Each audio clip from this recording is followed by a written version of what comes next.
Bueno, para mí brillar implica irradiar nuestro ser esencial. Y esa es la forma en que yo he tradicionalmente abordado. Obviamente yo ingresé a la astrología por mi propio camino de autoconocimiento, digamos, ¿no? Como les debe pasar a muchos de ustedes que de repente están buscando respuestas para entenderse mejor, porque repito ciertos arrebatos emocionales, porque atraigo cierto tipo de experiencias a mi vida. Y bueno, la astrología me dio varias de estas respuestas. Obviamente todo, como les explicaba en la clase anterior, siempre acorde al nivel de conciencia del momento en que uno, bueno, está aprendiendo, está indagando, ¿no? Es como que vamos a lo largo de la vida sacándonos capitas de cebolla. Y un día tomamos conciencia de una cosa, integramos una cierta herida, por ejemplo, una cierta comprensión, no termina ahí, no existe, ya tengo todo sanado. De repente tengo que seguir, mientras dure mi experiencia en este mundo dual, tengo que seguir sacando capitas de cebolla. Y así es como, bueno, yo ingresé primero al mundo este de la astrología evolutiva con orientación psicológica, que ahora les voy a contar un poquito de qué se trata, y luego fui incorporando, fui buscando otras herramientas que me ayuden a ir más profundo en este simbolismo astrológico. Porque la astrología, como les contaba la vez anterior, es como un abecedario, es como un lenguaje, pero está en código. Ahora, claro, para nosotros poder interpretarla, tenemos que tener la sutileza de poder ir más allá de la superficialidad del simbolismo. ¿Y esto qué es lo que nos lo da? Bueno, para empezar, salirnos de la visión acotada que todos nosotros tenemos de nosotros mismos y nuestra realidad. Nosotros crecimos en función y nos fuimos integrando un cierto personaje para sobrevivir en función de la infancia que tuvimos, las experiencias que fuimos teniendo, fuimos integrando también aspectos de nuestra personalidad que están marcados en la carta, pero muchos otros aspectos que la carta natal muestra o distintos niveles de conciencia de cada uno de estos potenciales, bueno, los dejamos más o menos en la sombra. ¿Por qué? Porque en algún momento de nuestro estadio evolutivo no tuvimos los recursos para integrarlos, ¿sí? Entonces, la astrología la podemos aplicar como herramienta de autoconocimiento, podemos ir tan profundo como nosotros estemos dispuestos a llegar. Entonces, cuando nosotros aprendemos astrología, que es un ejercicio mental, porque los símbolos son un lenguaje mental, un lenguaje lógico, luego hay que integrar también la parte emocional, la parte intuitiva, la parte de comprensión de qué cosa, de mi propia realidad interior. Porque en el fondo la astrología no deja de ser una extensión del astrólogo. Es decir, nadie nos puede acompañar a ninguno de nosotros a un lugar que no haya llegado.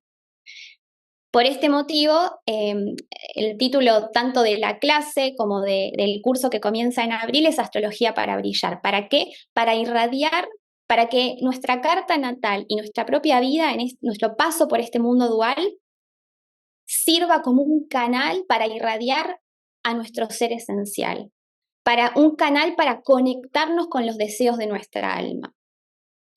Entonces, volviendo un poquito a la idea que esta clase, en realidad, mi idea es como contarles un poquito este paradigma de astrología, de comprensión y de trabajo con uno mismo, ¿no? Que, digamos, la astrología no es la única manera de conocerse uno mismo, es una manera que a mí me gusta mucho, porque resuena conmigo, porque es como mi varita mágica, mi herramienta de trabajo, no es la única. Ustedes ya tienen, todos los que están acá probablemente ya hayan indagado en otras herramientas, tengan un recorrido, un proceso evolutivo hecho, si no, no estarían resonando con la frecuencia vibratoria de esta clase el día de hoy. ¿Sí? Entonces, todos ustedes han llegado a esta clase probablemente porque ya en algún momento de sus vidas se han hecho la pregunta, bueno, ¿y qué más hay? La vida no puede ser solo esto, ¿sí? Entonces, somos todos buscadores los que estamos acá y la búsqueda no se termina nunca porque si no la vida sería demasiado aburrida. Bueno, así fue como yo en mi propia búsqueda y en mi propio trabajo conmigo misma, por supuesto que sigue y sigue, fui integrando a la herramienta de la astrología evolutiva en sí misma fui integrando distintas comprensiones. Algunos de los que ya me conocen saben que estudié con Enrique Corbera bioneuroemoción, otros saben que estoy actualmente ya terminando la primera especialización con Laura Gutman. Pero bueno, eso simplemente es lo que hice a nivel formal, lo que hay, digamos, llevo mucho tiempo estudiando cosas que ya, bueno, no tienen nombre ni me acuerdo y trabajando conmigo misma, ¿no? Todo eso es lo que hoy les quiero, esta comprensión que yo tengo de cómo hoy entiendo la astrología es lo que les quiero compartir a ustedes, ¿sí? Entonces, la astrología evolutiva lo dice el nombre.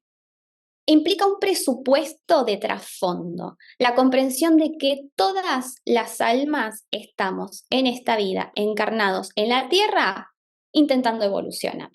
Si no, no estaríamos acá. De hecho, la Tierra no es el único plano en el que podemos encarnar. Hay un montón de planos, ¿sí? Hay planos de otras dimensiones, hay otros planetas, hay otras experiencias, pero claro, la frecuencia vibratoria de la Tierra, la experiencia dual que vivimos aquí en la Tierra, nos permite hacer un cierto tipo de aprendizajes que otros planos de conciencia, otras dimensiones quizás no posibilitan de esta manera. Y lo que caracteriza la encarnación en la Tierra es la densidad, por una parte, el nivel de olvido de quienes nosotros realmente somos, que somos parte de la divinidad, somos seres omnipotentes en algún punto, co-creadores de nuestra realidad.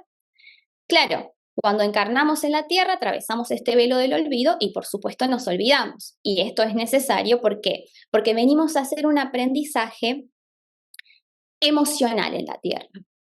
A nosotros los seres humanos nos encanta creer que somos seres pensantes, que la lógica domina, y la realidad es que lo que nosotros estamos dominados por nuestras emociones. ¿Y por qué esto es así? Porque justamente la experiencia que quisimos venir a tener.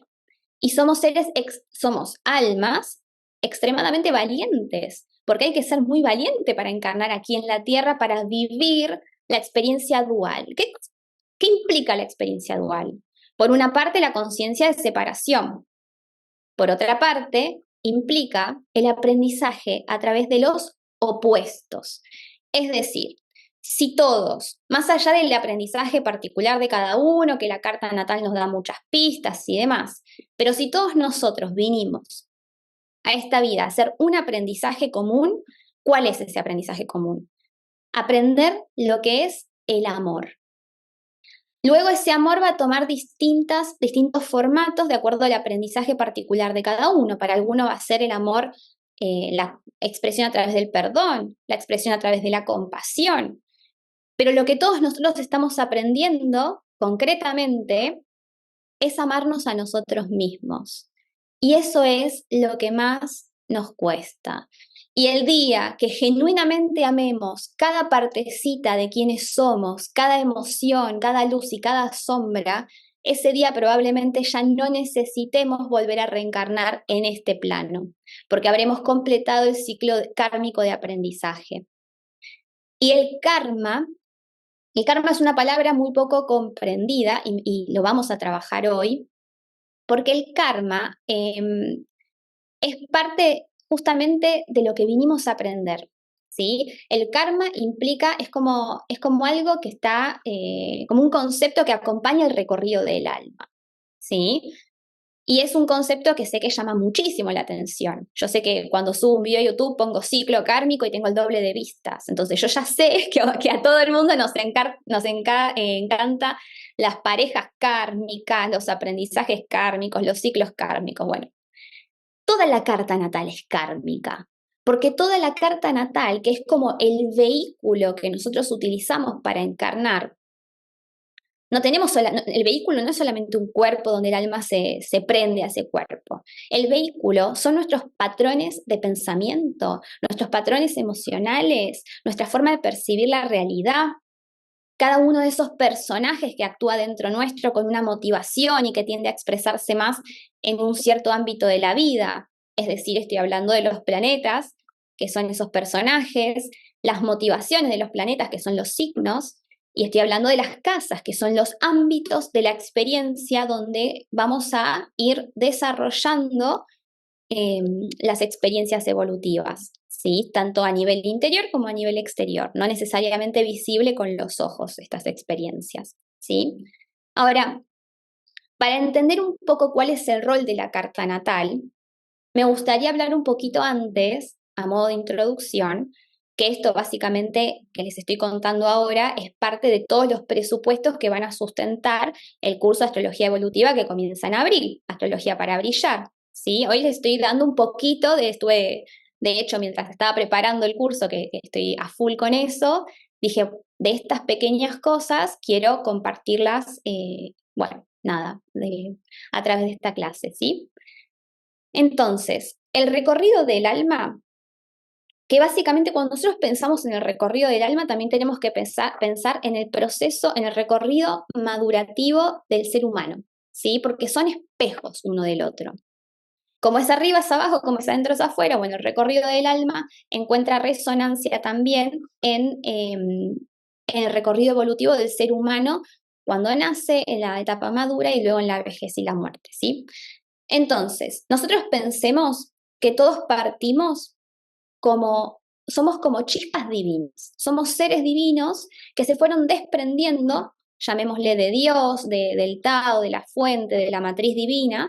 Bueno, esa matriz divina era consciente de ser amor y todo lo que había en esa matriz era puro amor. Pero ¿qué pasa? Le carecía un poquito de creatividad esa matriz divina. ¿Por qué? Y porque se aburría. Porque cuando todo es amor alrededor tuyo, no existe el cambio, no existe la transmutación, no existe genuina comprensión de lo que es el amor, porque no conozco el opuesto. Y el opuesto del amor no es el desamor, es el miedo.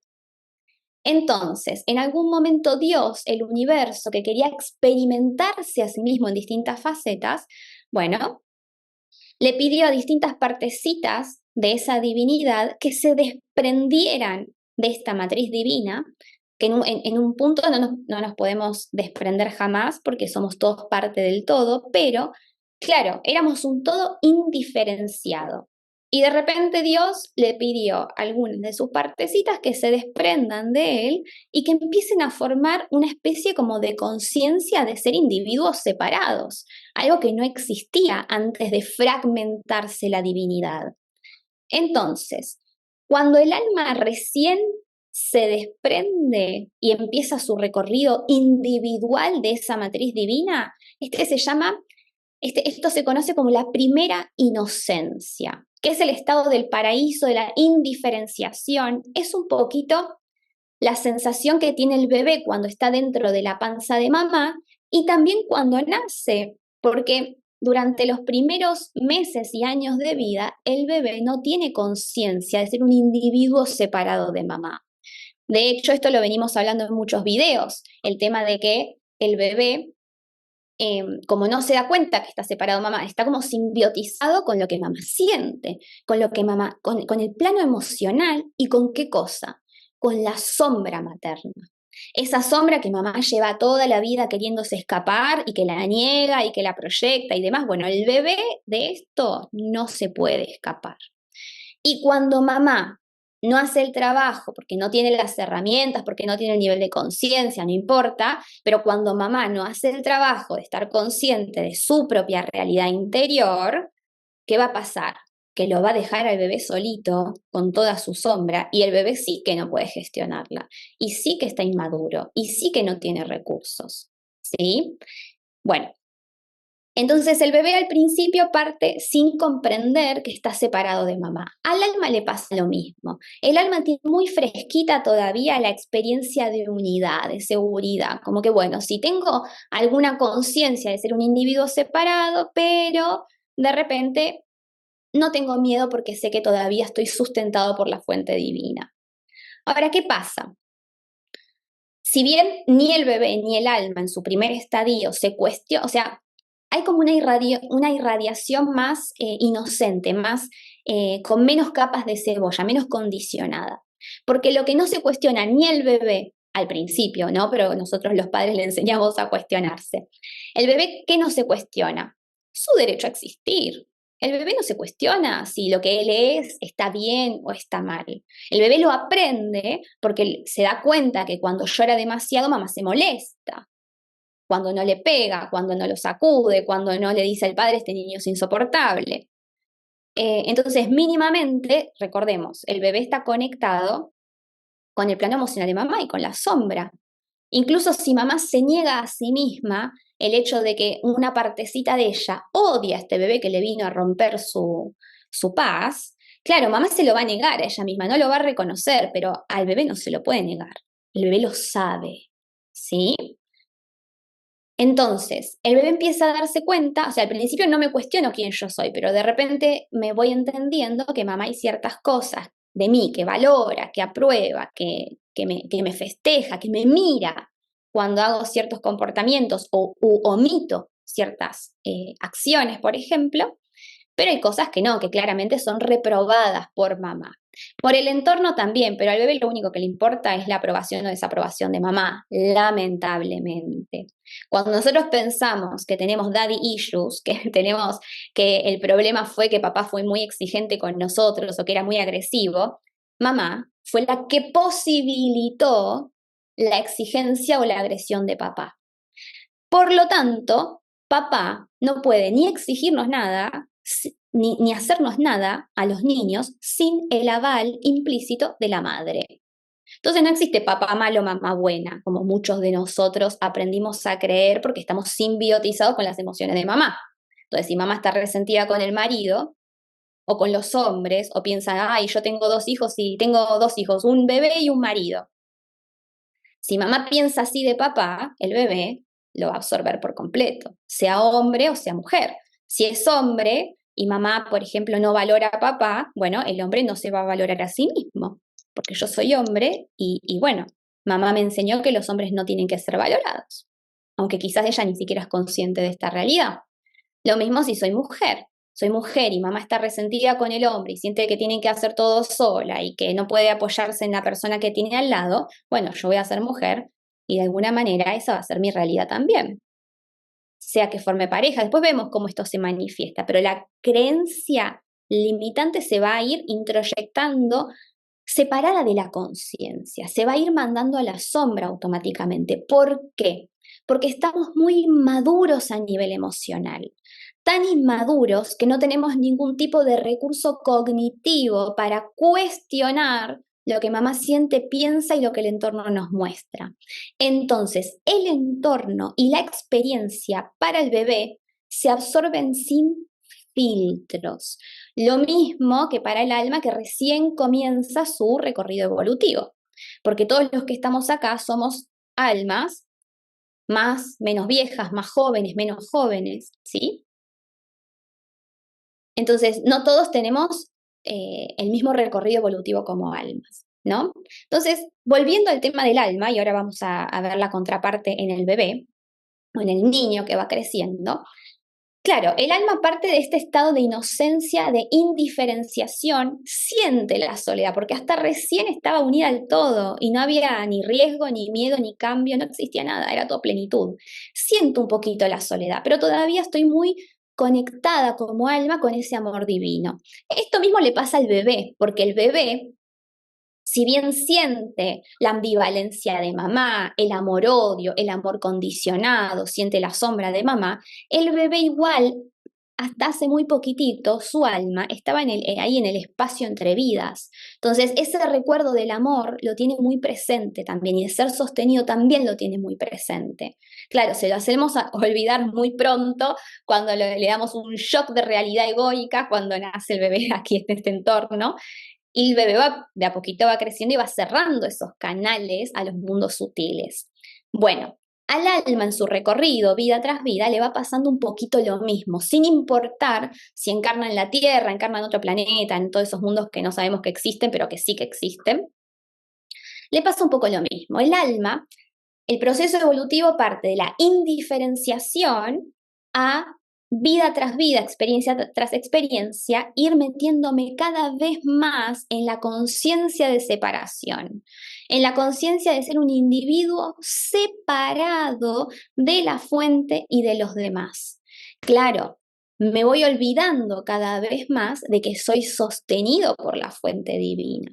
Como me olvido, ¿qué es lo que surge automáticamente muy a nivel inconsciente? El miedo. El miedo, porque si no soy sostenido, entonces mi supervivencia depende pura y exclusivamente de mí. Entonces las almas van profundizando la conciencia de separación. ¿Y qué se van dando cuenta también? Bueno, que a nivel inconsciente o consciente tienen miedo a ser destruidas, miedo a ser insignificantes, miedo a desaparecer, miedo a la pérdida de sentido, ¿no? ¿Qué sentido tiene estar viviendo estas experiencias?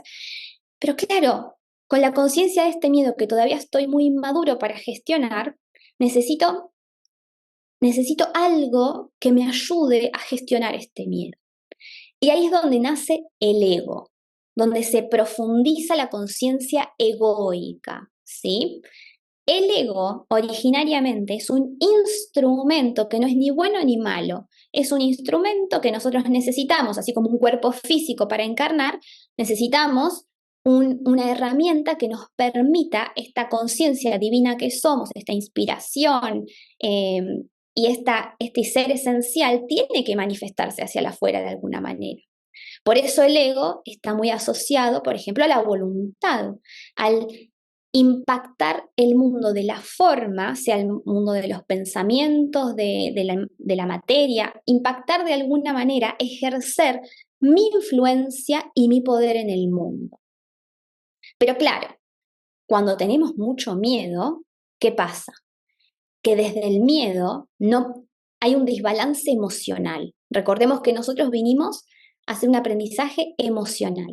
Cuando las emociones son predominantemente de miedo, de ira, de resentimiento, de soledad, que es todo lo que empezamos a sentir, de alienación, que es lo que siente el alma cada vez que se mete más en la experiencia dual, claro, el instinto de supervivencia surge demasiado fuerte. Y ahí el ego cobra demasiada relevancia, más relevancia de la que originariamente, no es que esto sea un error, digamos, todos tenemos que pasar por la conciencia plenamente egoica para después llegar al estadio del comienzo de la iluminación, ¿sí? Pero ¿qué pasa? El ego toma el mando en nuestras vidas. Y el ego sobrevive de que nosotros no nos demos cuenta de cuánto miedo tenemos, porque el ego es justamente una respuesta al miedo. Si yo el miedo lo mantengo oculto de mi conciencia, no lo puedo sanar. Y el ego sobrevive justamente de que yo tenga miedo. Si lo sano, debilito el ego. Entonces, mejor que ni me dé cuenta de que este miedo existe, porque si yo me doy cuenta, ya de por sí, la luz de mi conciencia es el primer paso de la sanación. Bueno, el ego va a hacer lo posible para que no nos demos cuenta de este miedo y nos va a dar algo muy tentador a cambio, que todos nosotros conocemos, que es básicamente el impulso de poder, de control y de dominación. Y acá no importa lo que queramos controlar, si nos reconocemos o no nos reconocemos como controladores o como dominantes, quizás nos reconocemos como víctimas. Bueno, la víctima con la víctima, que es como un dominador al revés, también domina las emociones del entorno y la respuesta emocional del entorno a través de, por ejemplo, el mecanismo de la culpa. O no importa, no quiero entrar en eso ahora, pero todos tenemos distintas herramientas, depende del personaje que cada uno de nosotros fue asumiendo en la vida, todos somos personajes distintos, para de alguna manera ejercer algún tipo de poder, de control, de dominación. Hasta el punto de que imagínense de que muchos de nosotros disfrazamos el control y la dominación y el poder, los disfrazamos de cuidados. Y le doy todo al otro y vivo por el otro. Bueno, eso tiene un gran precio y yo la factura se la voy a pasar después. Y la dependencia y la codependencia emocional que genero en el entorno justamente es la seguridad para mí de que esas personas van a seguir estando, por ejemplo, al lado mío o que me van a amar o lo que sea, o que no me voy a sentir sola. Voy a pagar un precio muy altísimo por esto, ¿sí? Pero claro, el precio que yo pago va a permanecer oculto a mi conciencia. ¿Por qué? Porque así el ego se ratifica a sí mismo, se nutre y nos sigue dominando, ¿sí? Ahora, ¿qué pasa? Si nosotros estamos tomando esta clase, si ustedes resuenan con mi canal, ¿no? O bueno, con otras experiencias, si leyeron Eckhart Tolle, que es el maestro de la presencia, bueno, etcétera, cada uno va buscando por donde más le resuena, es porque todos nos hemos llegado al punto de dar cuenta de que este impulso de que es muy bonito y es muy tentador, ¿no? Y es como adictivo el controlar, el poder, el resistirme a lo que es, el victimizarme, el culpar al otro, el pensar que yo no tengo responsabilidad sobre mis circunstancias, todo esto es ego, todo esto es súper tentador.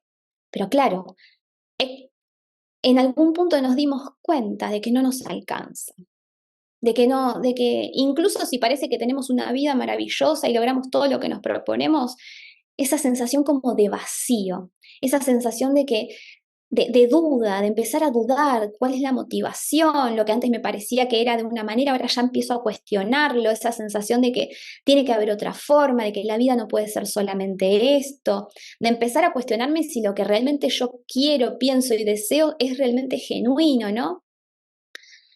Y bueno, ese es ese vacío que todos, muchos de nosotros llevamos la vida entera escapando a ese vacío, pero ese vacío tiene un propósito evolutivo.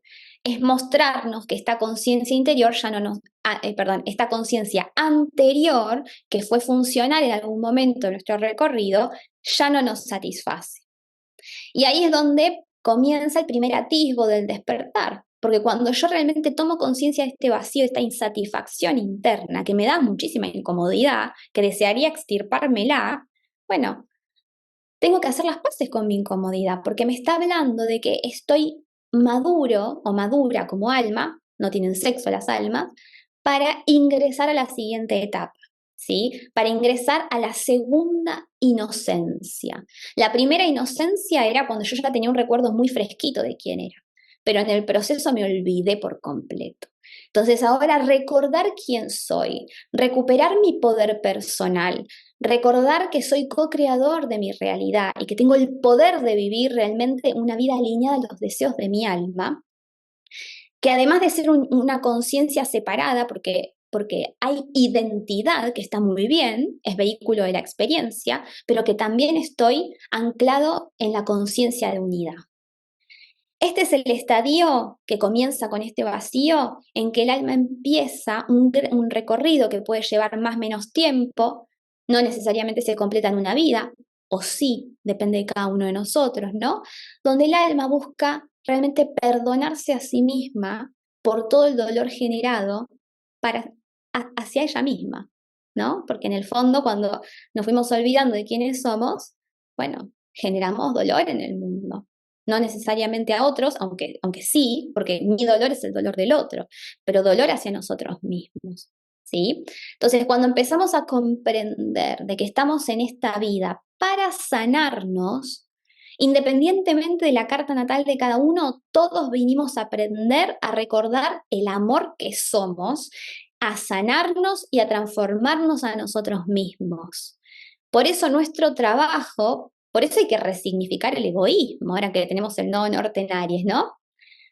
Trabajar en uno mismo no es egoísta, es el mejor servicio que yo me vine a prestar a mí mismo como alma, como espíritu encarnado, y a la humanidad también.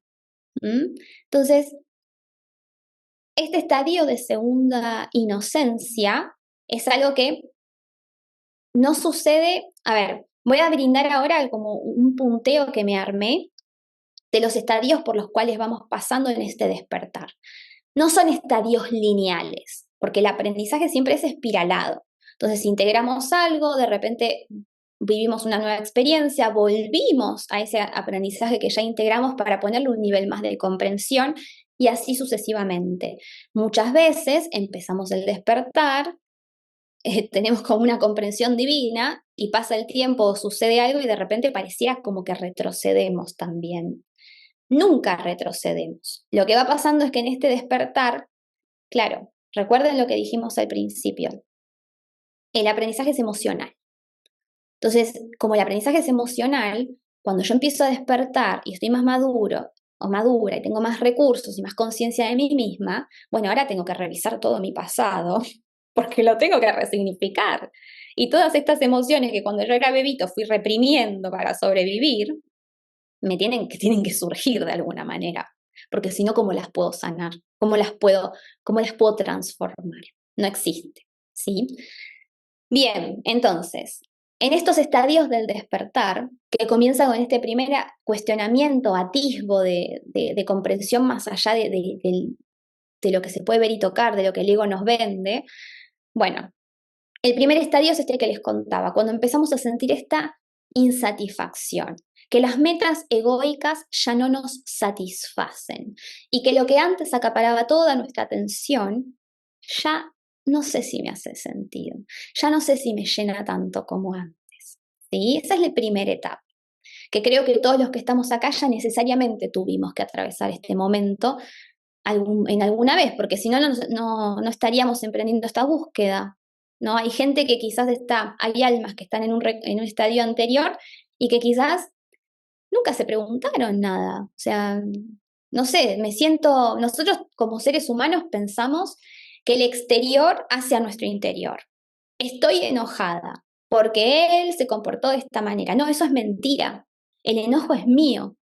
Sí, el otro puede ser un espejo, me puede estar mostrando un desbalance interno, pero nadie puede provocarme una emoción. La emoción es mía.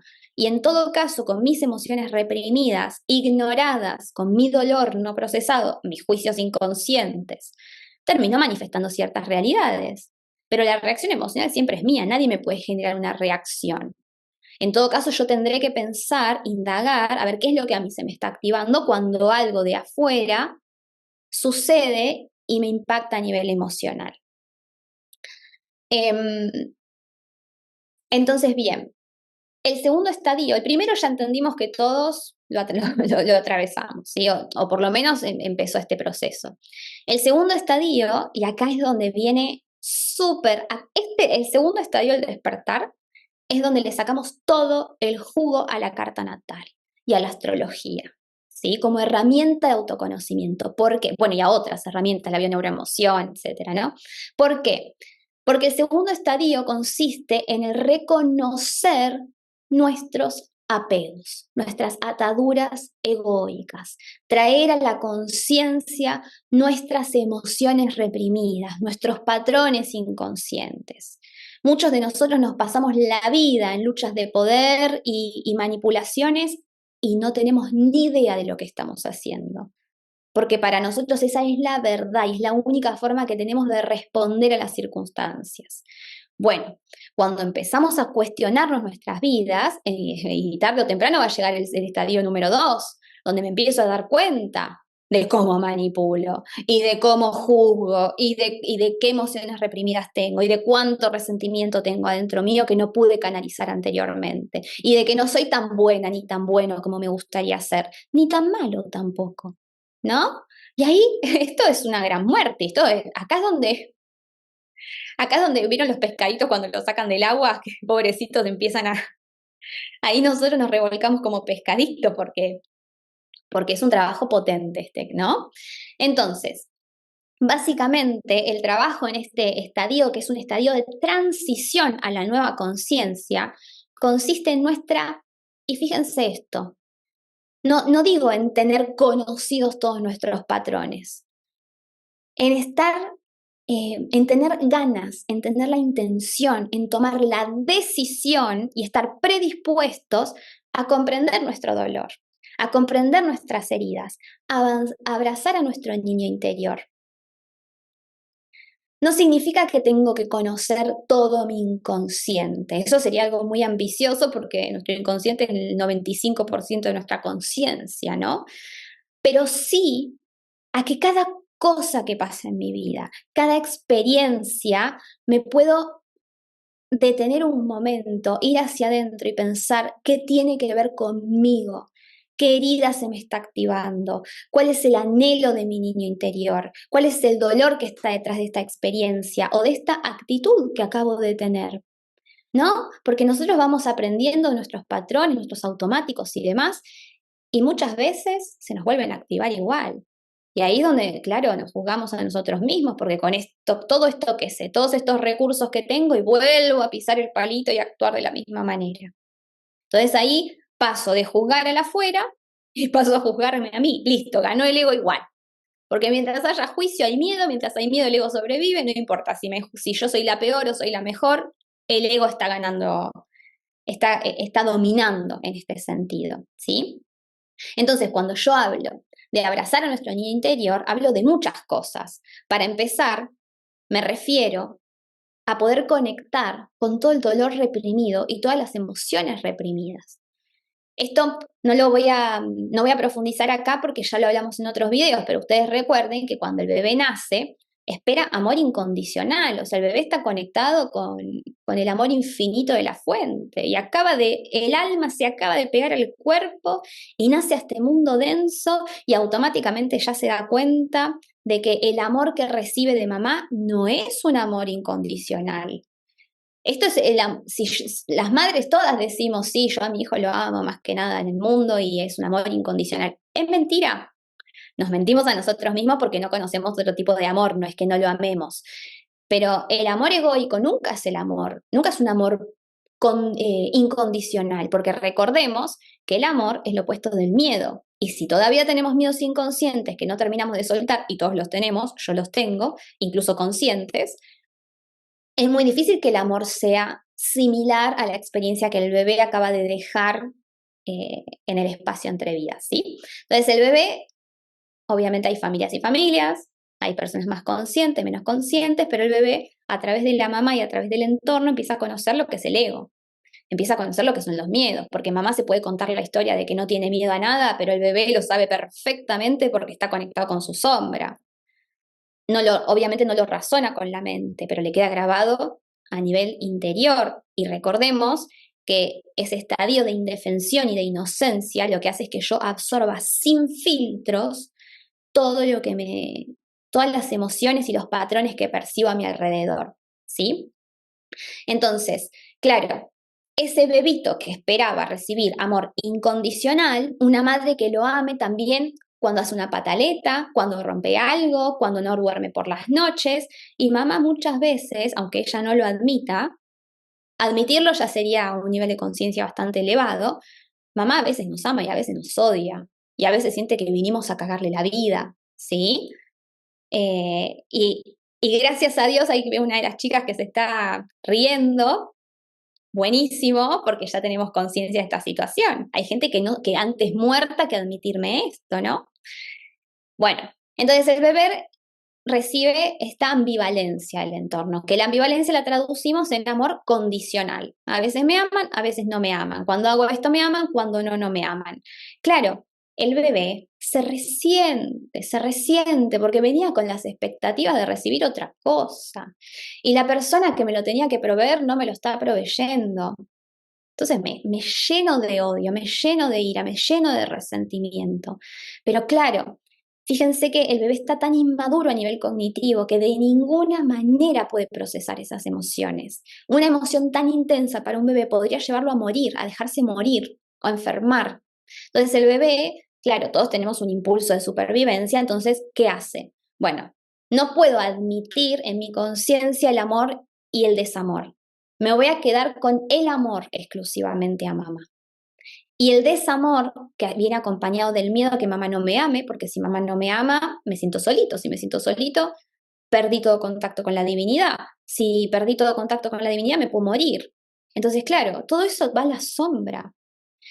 Y ahí es porque todos los seres humanos, muchos habrán escuchado el tema de las lealtades familiares. No hay nadie acá que no haya escuchado jamás de las lealtades familiares. Claro, para nosotros, no ser aceptados por mamá implicaba morir. Entonces, el bebé, mamá puede entretenerse con cualquier otra cosa. El bebé jamás deja de mirar a mamá. Esto a nivel inconsciente para la madre es muy tentador, porque recordemos de dónde nace el ego, o sea, o de qué se nutre, del poder, ¿sí? Del control, de sentir, y recuerden además dónde empezaba todo nuestro dolor. Bueno, de sentirnos desconectados de la fuente de amor incondicional. Claro, fíjense esto. Todos los niños vamos naciendo a madres más o menos egoicas. Entonces todos nosotros tuvimos que resignar esa expectativa de amor incondicional y nos encontramos con la condición. ¿Qué pasa? En alguna parte inconsciente nuestra nunca, o sea, sentimos ese hambre emocional, sentimos que lo que mamá nos dio no fue suficiente para nosotros. El gran problema es que cuando esto permanece inconsciente, así como el resentimiento a mamá, la soledad y el miedo de la infancia, y todo esto sigue inconsciente, es decir, seguimos sin atender el llamado de nuestro niño interior, cuando todo esto sigue inconsciente, claro, los adultos, mamá y papá, lo que vemos en nuestros hijos, nuestro inconsciente, lo que proyectan los hijos, es a nuestros propios padres. El bebé, imagínense, el bebé que necesitaba, una madre que lo ame y que el mundo de mamá gire en torno a las necesidades del bebé. Esto no es lo que la mayoría de nosotros tuvimos, sino todo lo contrario. Mamá está en sus propias luchas, en sus propios dramas, se aleja de su propia realidad interior y por lo tanto no puede ser empática ni compasiva genuinamente con la realidad interior del bebé, que ni siquiera la comprende mamá. Entonces el bebé, recordemos esto, mamá se escapa de su sombra, pero el bebé no se puede escapar de la sombra de mamá. Entonces, claro, la madre se sigue de alguna manera, en mayor o menor medida, mirando sus propias necesidades. Necesito que el niño no moleste, necesito que mi pareja me mire, qué sé yo, no sé. Mamá está en su propia lucha, en sus propias necesidades. Papá también, ¿eh? Pero el bebé no puede dejar de mirar a mamá. El bebé va a estar mirándola constantemente a ver cuándo mamá se va a poner disponible para él o para ella. Esto deja mucho resentimiento. Cuando el resentimiento permanece inconsciente, luego nosotros nos convertimos en padres. Inconscientemente, lo que tenemos a mano es una fuente de lo más parecido al amor incondicional que existe. Un bebé que nos mira todo el tiempo a nosotros. No importa si le pego. Fíjense, recuerden ustedes en sus propias infancias. Mamá me reta, mamá me pega, papá me reta, me castigan, me exigen, lo que sea. Me puedo sentir mal, pero luego voy a volver a orbitar alrededor de mamá y de papá. No puedo salirme de ahí. Claro, para una madre, para un padre, esto es muy tentador, porque mamá y papá no me miraron a mí, pero ahora no importa lo que yo haga, el bebé no me deja de amar, el bebé no me deja de mirar. ¿Sí? Bien. Sí, chicos, porfa, silencien, asegúrense de tener los micrófonos silenciados, que hay uno que se me está colando el sonido. Bien, entonces, nos empezamos a dar cuenta, cuando llegamos a este estadio de trabajo interior, de que esas infancias que tuvimos fueron mucho peores de lo que recordamos para las expectativas del niño que fuimos. Y que venimos muy, muy carentes de la infancia. Incluso cuando mamá y papá nos dieron lo mejor que nos pudieron dar, para ese bebito no fue suficiente.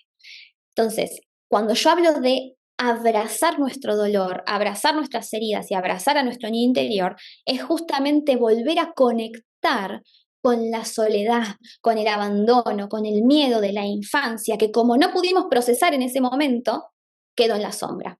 Y desde la sombra nos domina. Y nosotros pensamos que no tenemos miedo a nada, que no tenemos heridas, que el pasado pisado y que lo de mamá y papá ya lo superamos, o quizás idealizamos las infancias que tuvimos, pero después vivimos luchas de poder con la pareja, o tenemos enfermedades que no entendemos de dónde vienen, o proyectamos todo el tiempo conflictos afuera, o poco tiempo, no importa, todo conflicto exterior representa un conflicto interior. ¿Con qué? Con mi propio niño interior, a quien yo sigo negando. Esa soledad del bebé que no fue reconocida por mamá, sigue sin ser reconocida por mí. Es decir, me trato de la misma forma que mamá y papá me trataron, ¿sí? Y al no comprender mi dolor, mis orígenes, sigo sin validar mis respuestas emocionales. Desde ahí, inconscientemente, voy a buscar en distintos ámbitos, con distintas personas, en distintos lugares, voy a buscar la aceptación y la validación exterior. ¿Por qué? Porque soy yo la que no acepta la parte más primitiva de mí misma, que fue esa niña que fui. ¿Mm? Bien, por ejemplo, cuando nosotros, no sé, imagínense, me siento no vista por mi pareja. Bueno, esa emoción no es la primera vez que se me activa. Yo ya me sentí no vista antes. Yo ya sentí que mi mundo giraba en torno al de mis padres y mis padres no giraban en torno a mí. Yo ya me sentí no vista, ya me sentí no priorizada. Me enojo ahora y probablemente tengo una reacción desmedida porque le estoy tirando a mi pareja y el reclamo de mi niña interior. Si esto yo no lo traigo a la conciencia, sigo repitiendo patrones. Y además, como yo no me veo, atraigo personas que no me ven. Obviamente, porque me relaciono desde la carencia, ¿no? Entonces, bien, este estadio implica traer a la conciencia todo esto. Y para eso utilizamos la carta natal. Porque la carta natal, los distintos parámetros, nos van a mostrar las herencias kármicas que nosotros trajimos. El karma, que ahora vamos a hablar de lo que es, el karma se manifiesta en nuestra elección de padres, ¿sí? Porque nosotros traemos karmas, heridas de otras vidas, básicamente, que tenemos que sanar, y para poder sanarlas tenemos que revivir experiencias que nos activen las emociones que quedaron sin procesar. Quédense tranquilos que si ustedes se mueren de esta encarnación llevándose puesta alguna emoción, una culpa, un juicio, un miedo, un enojo, un resentimiento no elaborado, en la elección de padres de la vida siguiente van a querer experimentar circunstancias que les activen probablemente con mayor intensidad estas emociones porque las quieren aprender. Y hasta que no integremos el aprendizaje, estamos en el ciclo del karma, el ciclo kármico, de repetir. ¿Mm? Entonces, cuando estamos en este estadio empezamos a observar, comprender y sanar nuestras heridas. Y para eso utilizamos la carta natal y la astrología, porque es una herramienta extremadamente esquemática que nos muestra por dónde vienen nuestros miedos, por dónde viene el desamor, por dónde vino esa exigencia, o esas violencias silenciosas que recibimos y que no terminamos de comprender y de procesar. ¿Mm? Bueno, luego de este estadio vienen otros dos, que lo voy a pasar rapidito, esto lo voy a trabajar muy bien y bien en profundidad en el curso de abril, pero lo voy a pasar rapidito porque quiero decirles otra cosa. El tercer estadio es, una vez que ya volvimos a ese pasado para sanarlo, con la conciencia y los recursos que tenemos hoy en el tiempo presente, ¿sí? Bueno, ahora el tercer estadio es permitir. Ahora sí es permitir la muerte de esas energías egoicas, de esos patrones egoicos basados en el miedo, la culpa y la separación, ¿sí? Es decir, si yo por un miedo inconsciente y unas carencias de la infancia me siento habitualmente no vista por mis parejas y por lo general me aguanto, pero me aguanto a fuerza de voluntad hasta que un día estoy hasta acá y mi pareja me dice que va a salir con los amigos o lo que sea y le estallo, le tiro toda la artillería. Claro, lo que no estoy permitiendo es que muera el patrón. Estoy reprimiendo a fuerza de voluntad hasta que no aguanto más y se me vuelve a escapar y vuelvo a pisar el palito. Permitir la muerte de la energía egoica es abrazar yo misma mi propia herida. Dejar de juzgar. Si siento celos, no los juzgo como negativo. Estoy sintiendo celos. Me los permito experimentar hasta poder soltarlos. Me muestro vulnerable con el otro, ¿no? Y pierdo el miedo a entregarle este poder a mi pareja. Mi amor, estoy comprendiendo que tengo estas heridas que me activan estos miedos. Vos hiciste esto, se me volvió a activar esta herida. Yo sé que no tiene que ver con vos. Me serviría que me puedas ayudar de esta manera, ¿no? Como que uno empieza a dejar esa lucha de poder y se empieza a desarmar en el vínculo con los demás. ¿Por qué hablo en el vínculo? Porque los vínculos no nos permiten mentirnos a nosotros mismos, porque siempre van a poner de manifiesto nuestras heridas no sanadas. Sobre todo, ¿quién? La pareja y los hijos. Siempre. Entonces, acá empezamos a comprender que la aceptación de quienes somos es la forma de amor. Y nos permitimos relajarnos y reírnos de nosotros mismos. Y si se me activó la necesidad de control, es como yo siempre cuento esto, que si algunos me siguen de hace mucho tiempo, a mí me daba pánico dar clases en vivo, hacer un vivo, o sea, me daba pánico. Las primeras que hice, chicos, ustedes no saben el miedo que tengo de estar acá. Estoy cagada en las patas de dar esta clase. Vamos a hacer lo que... Y me reía. Y vamos a hacer lo que podamos. Y ustedes, si me trago, ustedes hagan como que no pasa nada. Y si me tartamudeo, ustedes apóyenme. Claro, Cuando yo me muestro vulnerable porque reconocí mi miedo, esto es un ejemplo muy básico, ¿no? Pero yo reconozco mi miedo y lo pongo sobre la mesa y no hay nada de malo y me muestro vulnerable y admito también a recibir el apoyo y la ayuda de quienes me rodean, ¿no? Y la empatía y la comprensión, me puedo relajar, me puedo reír de mí misma, que ya no tengo que estar a la defensiva a matar o morir como nos quiere mostrar el ego. Y para lograr esto, hay algo que es muy propio de las personas que estamos en una búsqueda espiritual, que es el tema de que, ¿vieron esto que siempre nosotros entendemos todos los que estamos acá? Que como es adentro es afuera y por lo tanto nosotros atraemos a nuestras vidas las experiencias que reflejan nuestra vibración interior.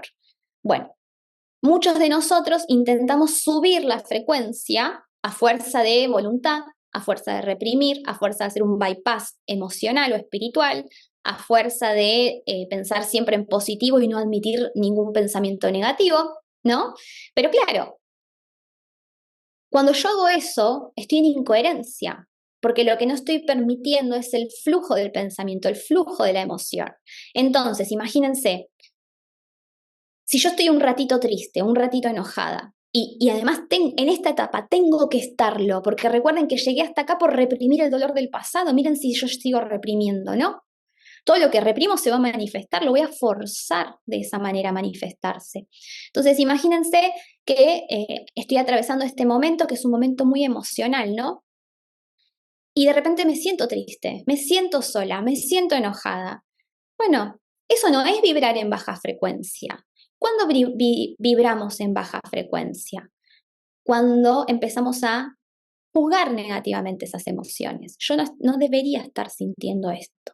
Ay, a mí no me tendría que importar lo que los demás piensan de mí, por lo tanto esto que estoy sintiendo, o este miedo, o esta culpa, o esta lo que sea, no lo debería estar sintiendo. Cuando empiezo a querer reprimir, a negar, bueno, lo que hicimos toda la vida, ¿no? O cuando proyecto la culpa y la responsabilidad afuera. Y ahí viene para poder integrar esto, es que sirve el tema de recuperar las proyecciones, el tema de poder invertir el pensamiento y de cada situación que la vida me trae, poder comprender cuál es el aprendizaje que tiene para mí. Independientemente de que el otro cambie, no cambie, eso no me tiene que importar tanto.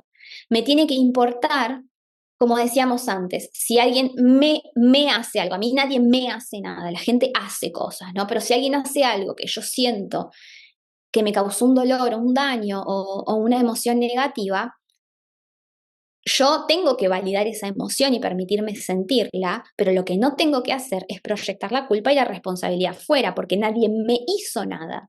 En todo caso, soy yo la que a través del otro me generé esta reacción, esta emoción, este dolor, por ejemplo.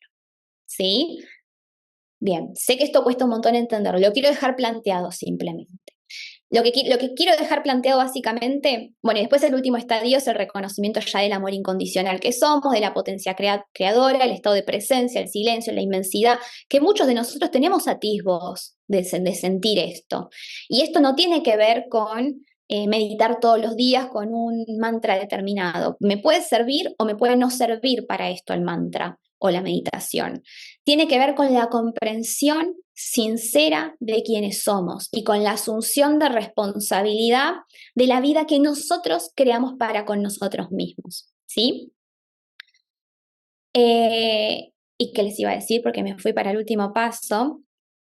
Esto, que lo quería aclarar muy bien lo del estadio de la catarsis emocional que se necesita, sí o sí, o sea, espiritualidad y autoindagación, espiritualidad y sanación del niño interior no son cosas separadas, son la misma cosa.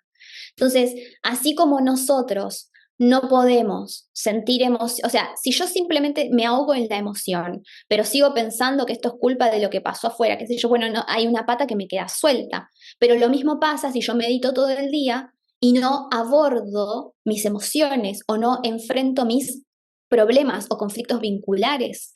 Porque si yo me escapo del desafío, tampoco estoy extrayendo el aprendizaje de la circunstancia. Y ahí es donde todo este artilugio de herramientas que tenemos, la bioneuroemoción aplicada a la interpretación de la carta natal, la astrología evolutiva, por supuesto, porque hay muchos tipos de astrología, em, las- todas las herramientas que logramos, la comprensión, incluso los cursos que tomamos, los libros que leemos para ayudarnos a comprender la realidad interior nuestra, del niño que fuimos, cómo funciona la proyección y demás. Todo eso es lo que posibilita la comprensión genuina y la aceptación de nuestra realidad interior. Pero ningún curso, ningún libro, ninguna sesión con nadie, ni conmigo ni con nadie, les puede dar la ecuación para hacer este aprendizaje, porque eso depende de cada uno de nosotros y cada uno de nosotros va a encontrar su camino. Entonces está muy lindo y es muy apropiado conseguir muchos recursos, porque si no los tenemos es muy difícil realizar este camino solos. Los recursos pueden venir a través de un libro, de una lectura de carta, de lo que sea, de un video, de una clase, un curso, no importa, pero luego el trabajo es de cada uno de nosotros. ¿Sí? Por eso es que cuando las personas preguntamos, por ejemplo, y todos lo preguntamos alguna vez, ¿cómo hago? Bueno, sí, ya comprendí, pero ¿cómo hago ahora entonces? ¿Qué tengo que hacer para que esto no se me repita? Estamos en el ego. ¿Por qué? Primero porque nadie más que nosotros puede saber qué es lo que necesitamos hacer o la decisión que queremos tomar. Todavía seguimos esperando que alguien ajeno a nosotros, externo a nosotros, nos dé la solución. ¿Esto qué es? Esto es un estadio infantil, cuando mamá sí que tenía que ayudarnos a comprender y a sostener y servirnos de apoyo emocional. Pero cuando somos adultos ya no podemos esperar que nadie resuelva nuestros problemas por nosotros. ¿Sí? Y además, si nosotros realmente comprendiéramos, una cosa es entender a nivel mental y otra cosa es comprender, pasarlo por el cuerpo, si yo realmente comprendiera, entonces, desde mi silencio interior, la respuesta aparece solita. Lo que pasa es que muchas veces la respuesta no nos gusta, porque la respuesta implica hacer cosas que hicimos, poner límites que jamás pusimos, tomar decisiones diferentes, transitar un estadio de incertidumbre. ¿Mm? Pero bueno, nada, eso es simplemente para que, por si iban a preguntar a algunos si yo tenía la respuesta de la iluminación, no la tengo, ¿eh? Si alguno la tiene, yo también la espero. Para mí también me serviría, así que no se preocupen. Em, y bueno, desde este contexto, vamos, esto que venimos hablando de varios otros videos, el alma y el karma que fue lo prometido de esta clase, ¿no? El alma elige experiencias de vidas, algo que se llama planificación prenatal. Porque el alma dice, bueno, si yo quiero, por ejemplo, aprender a amarme a mí misma, el amor propio incondicional. Quiero aprender a amarme a mí misma con mi luz y mi sombra. Bueno, ¿dónde voy a nacer? Y probablemente en una familia, en unos padres que juzguen mucho, que se juzguen a ellos mismos, que juzguen a los demás, que critiquen, que sean muy exigentes. Pero claro, es lo opuesto del amor incondicional y del amor propio, ¿no? O sea, se me ama en función de que yo me pueda adaptar a los parámetros que mamá y papá me mostraron.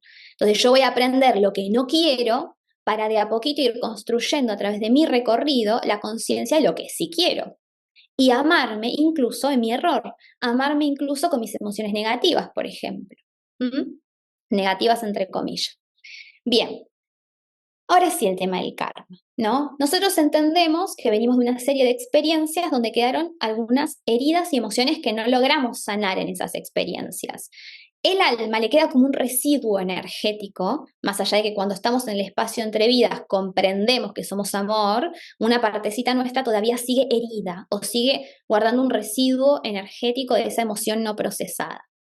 Entonces el alma que dice, bueno, me voy a proponer una nueva encarnación donde quiero ciertas experiencias, algunos somos almas muy ambiciosas y nos ponemos experiencias bastante duras que nos sacudan, porque en esta vida me quiero cargar este dolor, en esta vida esta me la curro, como dicen los españoles, esta me la curro, me encanta, y me saco el trabajo y resuelvo todo el karma, me cargo mi karma, el karma familiar, el del árbol, me cargo todos los karmas, ¿no? Bueno, claro, lo que pasa es que cuando ingresamos a la vida acá nos olvidamos de que nosotros elegimos todo esto y que tenía un propósito y caemos en la conciencia de víctimas, donde no recordamos nuestro poder y tampoco recordamos el aprendizaje que teníamos que hacer. Entonces, el karma, que es mal entendido, ¿por qué es mal entendido? Porque nosotros pensamos que si yo le hago algo bueno a los demás, genero karma positivo, y yo le hago algo malo a los demás, genero karma negativo. Y así no funciona el karma, no tiene nada que ver con lo que yo haga o no haga. De hecho, la mayoría de nosotros, si hemos llegado a este estadio del principio del despertar, es porque ya nos mandamos unas cagadas tremendas en nuestras vidas anteriores y porque ya conocimos la peor versión de todo el dolor que nosotros podemos generar para con nosotros y para con los demás. Ya estamos hasta acá del ego, porque el ego ya nos lastimó todo lo que nos podía lastimar. Entonces, la mayoría de nosotros venimos con un karma muy pesado de vidas anteriores. Ese dolor, esa incomodidad, ese recuerdo de todo el sufrimiento que causamos o que nos causaron, que en el fondo fuimos nosotros a nosotros mismos, nos pesa tanto en esta vida que es el motor del despertar justamente. Porque una parte nuestra sabe que ahí no quiere volver. Y en algún punto es como esa sensación de entrega de decir, o sea, tiene que haber algo más, porque si no todo este dolor no tiene sentido. ¿Mm? Muchos de nosotros, no hace falta que nos vayamos a vidas pasadas, no hace falta ni siquiera que creamos en vidas pasadas, porque todo lo que trajimos kármicamente a resolver, lo repetimos en esta vida. Olvídense, si analizamos el árbol familiar, es lo mismo. Nos activa todo lo que quisimos sanar, ¿sí? Entonces, el karma, hay una diferencia entre equilibrar el karma y liberar o transmutar el karma. Cuando nosotros hablamos de equilibrar el karma es cuando, por ejemplo, el alma en una vida pasada se fue a la tumba con emociones de culpa por una cierta situación. Ahora vamos a ver un ejemplo. Entonces, en la nueva vida dice, bueno, quiero recrear, pongámosle que se llevó puesto a la tumba culpa por haber generado dolor, mató a una persona y le generé dolor a esa persona. Entonces yo no pude superar esta culpa y me la llevo puesta. Es posible que esa alma, para equilibrar su propio karma, es decir, para realmente tener una comprensión del dolor que le causó a otro en otra vida, es posible que en esta vida elija vivir algún tipo de maltrato o de violencia, o incluso morir en manos de otro, para comprender ella en carne propia el dolor que le causó al otro. Y ahí es como que el karma queda equilibrado, porque vivimos todas las posibilidades energéticas relacionadas con un mismo asunto. Sabemos lo que es ser víctima y sabemos lo que es ser victimario, ¿sí? Claro, desde ahí equilibré este karma, pero generé muchos otros, porque lo que no hubo fue una sanación asociada. Hay una experiencia, pero no hay una sanación de las emociones de fondo. Nosotros liberamos el karma y este es el trabajo que con todos mis cursos y sesiones y videos de YouTube, este es el trabajo que yo les propongo. A mí no me sirve equilibrar el karma. Yo quiero salirme de la conciencia de víctima, victimario, sometido, sometedor. Ya no me sirve más esa conciencia, ni en mi vida ni en las que viene. Es más, voy a hacer todo lo posible por no reencarnar más hasta donde llegue, ¿sí? Entonces, se trata de liberar el karma. ¿Cuándo liberamos karma? Cuando resolvemos las causas de fondo del desequilibrio original. Es decir, si yo en una vida pasada maté a una persona, lo más probable es que haya estado motivada desde un miedo inconsciente, reprimido, que me llevó a actuar de esa manera para sobrevivir. Desde la negación de mi propio dolor, estoy condenada a causar dolor a los demás. Eso es lo que vi en una vida pasada. Ahora, si yo en esa vida, supongamos que mato a una persona, hoy, en esta vida, yo mato a una persona y eso me conecta con lo más oscuro de mí misma. Pero si yo puedo hacer ¿vieron lo que les hablé antes? Perdonarme, ser compasiva conmigo, entender desde qué parte herida, desde dónde surge esta actitud que termina generando un dolor para los demás y para mí. Bueno, si yo realmente logro abrazar a mi niño interior, dejar trascender el juicio, descargar las emociones asociadas y comprender que independientemente de la cagada que me mandé, soy amor y soy inocente y estoy en esta vida como chispa divina experimentándome a mí misma en un servicio a la divinidad, si yo logro comprender todo eso, el karma se disuelve. Y no necesito vivir una experiencia en la vida próxima donde yo sea la víctima. ¿Por qué? Porque comprendí el dolor original mío que me llevó a actuar de esa manera. Y cuando yo logro ser compasiva conmigo, entonces desarmo el karma que generó el desequilibrio original. En otras palabras, el karma original se libera solo cuando el miedo subyacente y la falsa creencia que le dio que le dio origen a ese miedo sean sanados. Cuando nosotros comprendemos el propósito de nuestros desafíos, que pueden ser realmente muy dolorosos los desafíos que nos pueden tocar atravesar en esta vida, pero cuando nosotros comprendemos el aprendizaje que está detrás, que no implica, a ver, si, por ejemplo, si a mí, no sé, si yo sufro un abuso sexual, por ejemplo, no significa que no voy a denunciar a esa persona y que esa persona no está bien que vaya a la cárcel. No, si alguien abusa sexualmente de mí, es lógico que vaya a la cárcel. Pero eso es una represalia dual, eso no me exime a mí, si yo quiero aprender y desarmar este karma, de lograr comprender desde dónde, desde qué parte inconsciente yo necesité vivir esa experiencia. Y probablemente haya una partecita mía donde yo estoy abusando de mí. Estoy abusando de mí, me estoy traicionando, no me estoy amando y por lo tanto que vivo un desamor y un abuso fuera. ¿Sí? Esto es un tema muy delicado porque no es que yo digo, ay, no, los abusadores sexuales no tienen que ir a la cárcel. No, no, que vayan tranquilos, es correcto que vayan a la cárcel. Ahora, la víctima, si se queda en la conciencia de víctima, la próxima vida o en esta misma vida va a repetir karma. Va a repetir karma, es así. Entonces, el karma lo liberamos cuando aprendemos las lecciones y sanamos internamente. Voy a contarles un último ejemplo de karma, pero de relaciones, porque esto, el abuso sexual y el asesinato, que todos lo entendemos, pero puede sonar un poco dramático, vamos a llevarlo a un ejemplo más cotidiano. Y desde ahí voy a dar espacio para el chat y para que si quieren ya me pueden ir levantando la manito porque vamos a hacer 20 minutitos de preguntas y respuestas. Imagínense, yo soy una mujer que estoy en una relación, en una vida pasada, pónganle. Estuve en una relación con un hombre que era muy celoso, muy posesivo y muy dramático, ¿no? Entonces yo fui víctima de maltrato psicológico y bueno, y me controló y hasta que un punto dije, yo esto no lo aguanto más en una vida pasada y lo dejé. Y esa persona ingresa por ahí en una depresión absoluta, que su vida no tiene sentido y me echa la culpa a mí. E intenta volver y no me suelta. Y yo, como me siento en esa vida, me sentí responsable. O sea, yo me aguanté, imagínense, me aguanté 10 años con un controlador y un celoso que me manipulaba, obviamente porque me espeja a mí, por supuesto, pero bueno, y me aguanté el maltrato y me aguanté el control y la manipulación, porque yo en algún punto sentía, uno, que eso era lo que yo merecía, era lo que estaba normatizado para mí, por eso lo acepto, me quejo, pero lo acepto. Y por otra parte, me sentía responsable del bienestar emocional de esa persona de alguna manera. Por eso generaba y nutría este vínculo de dependencia. Imagínense que yo termino la relación, pero me sigo sintiendo culpable.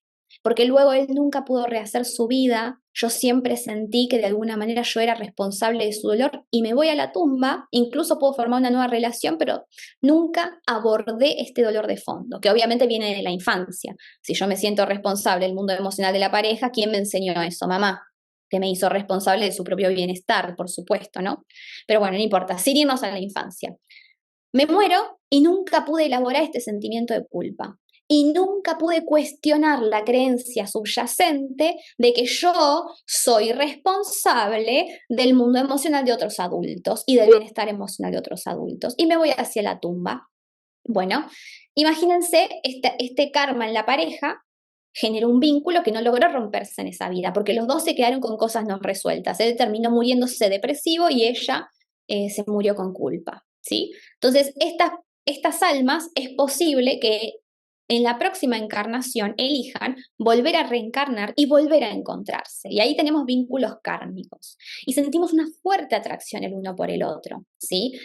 Pero el vínculo kármico no es para ahora sí lo hacemos bien y vivimos juntos por siempre y felices y comemos perdices. Buenísimo si pasa eso.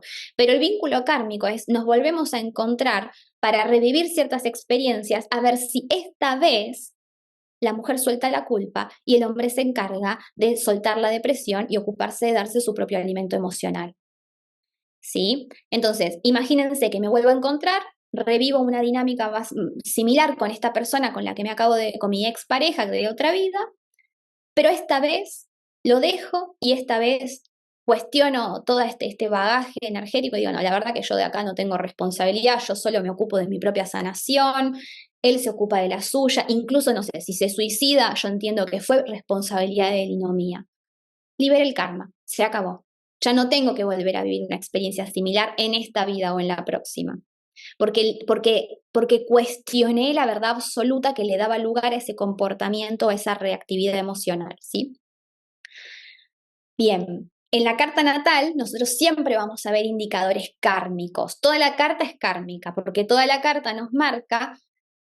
Lo que pasa es que después distinguimos entre puntos que pueden traer una memoria kármica que nos lleva a repetir por oposición o porque hacemos lo mismo, por complementariedad ciertas experiencias o reacciones en esta vida. Porque imagínense que esa persona que se murió siendo responsable del dolor emocional de su pareja, en esta vida tiene esa memoria y al contrario, dice, yo no formo pareja nunca jamás, porque la pareja me carga emocionalmente. Entonces yo soy libre y no me relaciono.